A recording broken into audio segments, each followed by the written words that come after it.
तो कोच है cricket team का जो 3 बैट और 6 बॉल खरीदता है।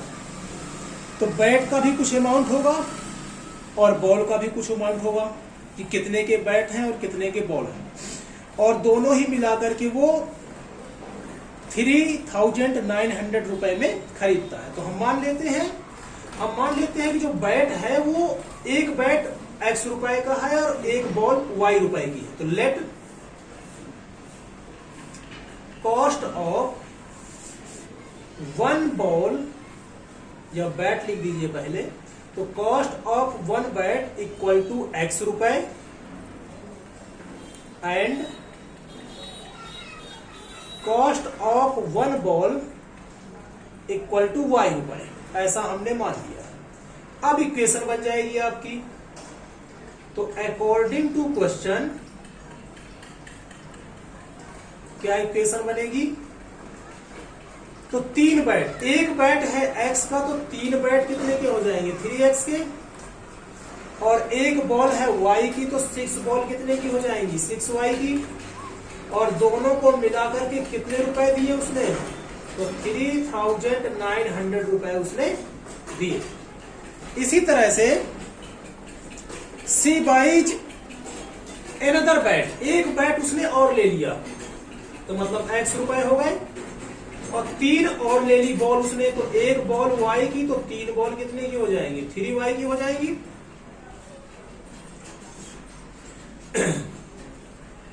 और दोनों को मिलाकर के उसने कितने रुपए दिए? तो 1300 रुपए उसने दिए। ठीक है, अब क्या कर सकते हैं इसमें? तो ये इसने बोला है कि एक तो इस सिचुएशन को अलजेब्रिकली दिखाओ, तो यही आपका अलजेब्रिक इक्वेशन ही आपके क्या है? आंसर है। एक आंसर तो आपका यही हो गया। अलजेब्रिकली जो रिप्रेजेंट करना था, तो ये हमने अलजेब्रिकली रिप्रेजेंट कर दिया। अब कह रहा है इसकी ज्योमेट्री भी बनाओ, मतलब इसका ग्राफ भी बनाना है। तो ग्राफ बनाने के लिए हम देख सकते हैं कि ये वाली इक्वेशन थोड़ी सी सिंपल हो सकती है, तो इसको सिंपल कर लेते हैं। ये 3 की टेबल, ये भी 3 की टेबल में, और ये भी 3 की टेबल में, तो 3 से इसको डिवाइड भी कर सकते हैं। तो हम लिखेंगे यहां कि divide by 3 on equation first.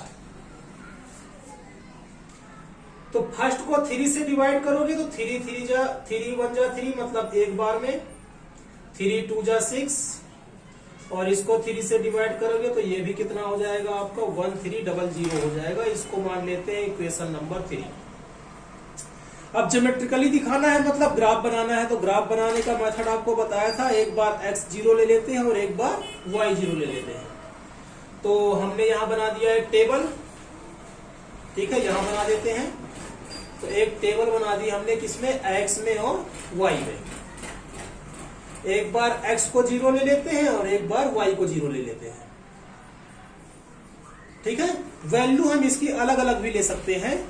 यदि वीडियो बड़ा नहीं हुआ तो हम इसी को दूसरी वैल्यू लेकर के भी दिखाएंगे, और बड़ा हो गया तो इसी का हिंदी पार्ट आएगा। तो हिंदी पार्ट में थोड़ा सा 0 ना लेकर के कुछ और वैल्यू ले लेंगे। हो सकता है वो आपको सिंपल लगे, तो आप उसको भी देख सकते हैं हिंदी के पार्ट में।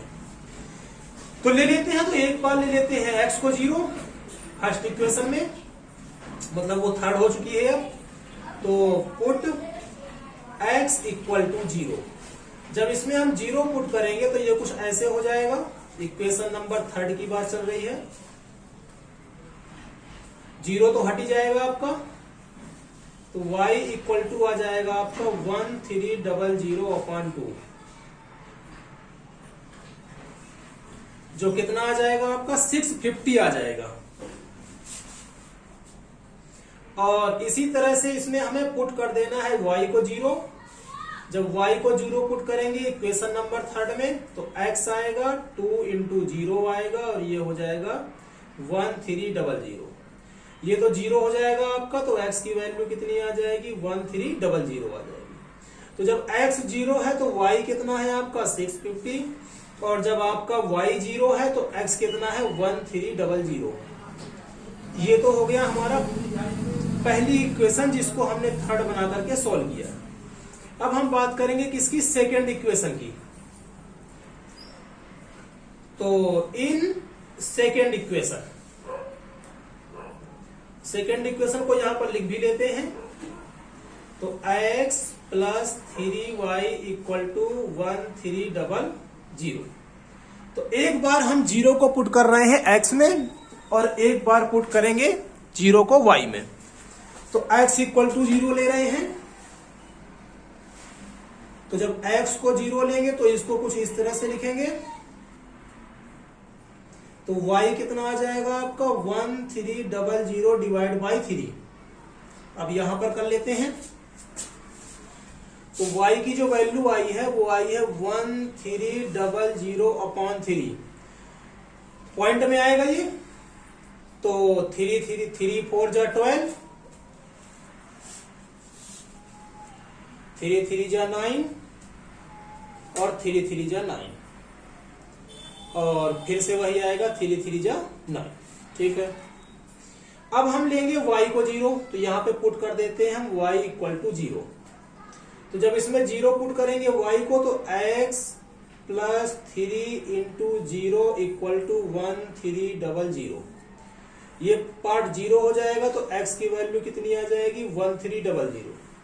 यदि इसकी टेबल की बात करें तो इसके टेबल में आ जाएगा x और y। जब x 0 है तो y है आपका 433 और जब आपका y 0 है तो x कितना है आपका 1300। अब इसको ग्राफ में दिखा देते हैं। तो ये हो गया और ये हो गया। सारी वैल्यू प्लस की है इसलिए प्लस वाले पोर्शन को हम थोड़ा सा बड़ा करके दिखाते हैं। तो ये हो गया और आपका ये हो गया। 0 है। देख सकते हैं सभी वैल्यू जो है वो 100 से बड़ी ही है, इसलिए हमने क्या ले लिया, इसमें 100 ही ले लिया है।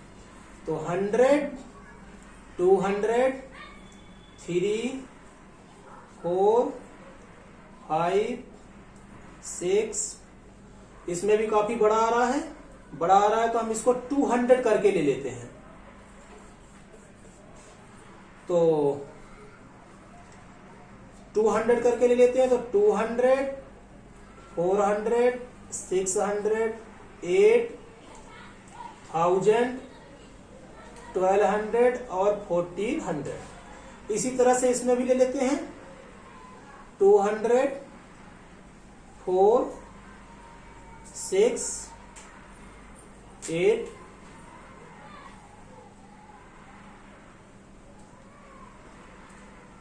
ठीक है। पहले ग्राफ पे आते हैं। तो 0 पर कितना है 650। x 0 है और y कितना है 650 है। मतलब y पे जाएंगे हम 650। तो यहां पर क्या होगा 700 और 650 यहां पर आया कहीं पे, यहां पर आपका। ठीक है। तो एक पॉइंट मिल गया आपका ये। और x कितना है 1300, 12 और 14 के बीच में आएगा। और y कितना है 0, ना तो ऊपर जाना है ना तो 0 नीचे आना है क्योंकि ये 0 है। तो एक लाइन तो बन गई आपकी ये। कौन सी वाली, थर्ड वाली, मतलब फर्स्ट वाली। तो इसको आप लिख सकते हो कि ये फर्स्ट इक्वेशन की है। 4y equal to 3900। अब सेकेंड पे आते हैं। जब x 0 है तो y कितना है 433। तो इधर कहीं आएगा आपका 500, बीच में कहीं आपका आएगा 450 और 450 से थोड़ा सा नीचे आएंगे तो आ जाएगा 433। तो एक पॉइंट तो आपका ये हो गया। और दूसरे पे है, सेकंड पे है x इक्वल टू 1300 मतलब यहीं पर, और y 0 है मतलब कहीं ऊपर नीचे नहीं जाना है। तो दूसरा आ जाएगा आपका ये। और ये बन गई आपकी सेकेंड इक्वेशन। इसको लिख सकते हैं हम x plus 3y equal to 1300। तो इस तरह से आपका फर्स्ट सेकेंड का और सेकेंड का दोनों का ही इक्वेशन का ग्राफ कंप्लीट हो चुका है। हो सकता है हिंदी का एक वीडियो आएगा नेक्स्ट टाइम पे, तो आप उसमें क्या कर सकते हो, कुछ वैल्यू अलग ले सकते हैं जिससे कि हमें पॉइंट नहीं आएगा। या फिर ये क्वेश्चन आपका कंप्लीट है, लेकिन थोड़ा सा देख लेते हैं कि यदि पॉइंट में आंसर नहीं चाहिए तो क्या करेंगे। ठीक है, तो यदि पॉइंट में आपको आंसर नहीं लाना है तो सारे जो है नंबर वो बिना पॉइंट के हैं। ठीक है, बस इसमें हमें थोड़ा सा डाउट है, तो इसके लिए हम, ठीक है, ये क्वेश्चन आपका कंप्लीट है, सिर्फ हम इसको बदलने का प्रयास कर रहे हैं। तो यदि हम इसको बदलने की कोशिश करें तो सब कुछ सही है, ये 1300 ही रहेगा और ये 0 ही रहेगा। इस वैल्यू को हम चेंज कर रहे हैं, तो इस वैल्यू को चेंज करने के लिए आप एक तरीका अपना सकते हो। क्या है वो तरीका कि y की वैल्यू बदल रही थी, ठीक है, और x को हमने रखा था 0। तो इस इक्वेशन को हम फिर से यहां लिखते हैं, ये लिख दिया। अब हमें x की ऐसी वैल्यू चाहिए जिससे कि y जो है वो पॉइंट में ना आए, तो हम इसको लिख सकते हैं 3y 1300 और x आ जाएगा इधर, तो माइनस में हो जाएगा। y equal to 1300 minus x, और 3 कहाँ आ जाएगा, नीचे। अब हमें पता है कि 3 की टेबल में ऐसा ऊपर होना चाहिए जो पूरा पूरा कट जाए। कहने का अर्थ क्या हुआ कि 3 की टेबल में एक तो होता है आपका 3 1 जा 3, एक 3 2 जा 6, 3 3 जा 9 और 3 4 जा 12। अब ये 1300 है, यदि ये 1200 के आसपास बन जाए, अगर ये 1200 के आसपास ऊपर बन जाए तो ये 3 से पूरा पूरा क्या हो जाएगा, डिवाइड हो जाएगा। और 1200 लाने के लिए इसको क्या करना पड़ेगा, तो x को ले लेते हैं हम 100। यदि x को 100 लेंगे तो ये कितना हो जाएगा, 1200। तो हमने ले लिया यहां पर x को 100 ले लिया, तो 1300 और x को हमने ले लिया 100। तो यहां पर क्या लिख देंगे, पुट x इक्वल टू 100। और जैसे ही हमने इसको 100 किया तो ऊपर हो जाएगा 1200 और नीचे 3 से कैंसिल, तो y कितना आ जाएगा आपका 400। अब आपकी जो टेबल बनेगी वो आएगी x इक्वल टू 100 पर y की वैल्यू कितनी आ जाएगी, 400 आ जाएगी। और इसका ग्राफ बनाना भी आपके लिए आसान है। x की वैल्यू है 100, मतलब यहां पर आएगा कहीं पर, और y की वैल्यू आ गई 400, मतलब यहां पर कहीं पर आएगा। x की वैल्यू 100 मतलब इधर,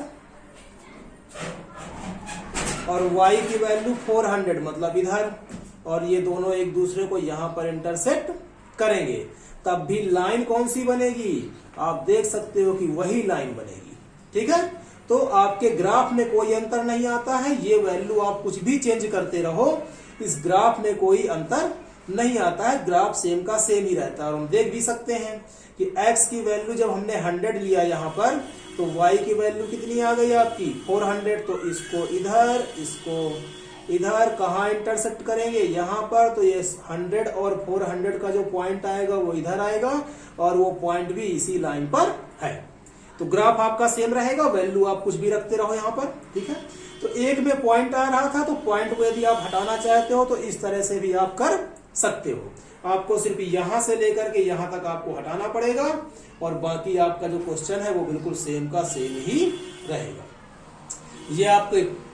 ये जो आपकी टेबल थी वो पहले वाले के लिए थी, और ये जो आपकी टेबल बनी है ये आपकी दूसरे वाले के लिए बनी है। ठीक है, और इसमें कुछ कर सकते हैं क्या, नहीं कर सकते हैं।